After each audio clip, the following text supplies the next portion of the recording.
সুন্দরবনের বুকে সাগরের কোলে একটা নিঃশব্দ দ্বীপ, নাম তার দুবলার চর। বাংলাদেশের খুলনা বিভাগের দক্ষিণে বঙ্গোপসাগরের একবারে কিনারায় অবস্থিত এই চরটি। দুবলার চরের আয়তন প্রায় 65 থেকে 70 বর্গ কিলোমিটার।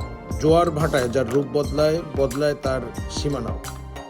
এখানে স্থায়ী বসতি খুব বেশি নেই, মৌসুমী জীবনই এখানকার নিয়ম।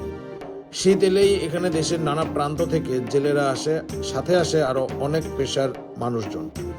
মাছ ধরা, শুটকি তৈরি করা এখানকার প্রধান জীবিকা এটা হলেও এখানে অন্যান্য জীবিকারও লোকজন থাকে।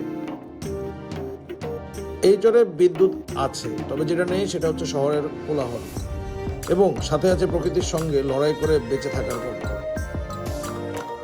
দুবলার চর মানচিত্রের একটা নাম নয়, এটা সংগ্রামের আর সাহসের এক জীবন্ত ঠিকানা। আপনারা কতদিন এখানে থাকেন? 5 মাস।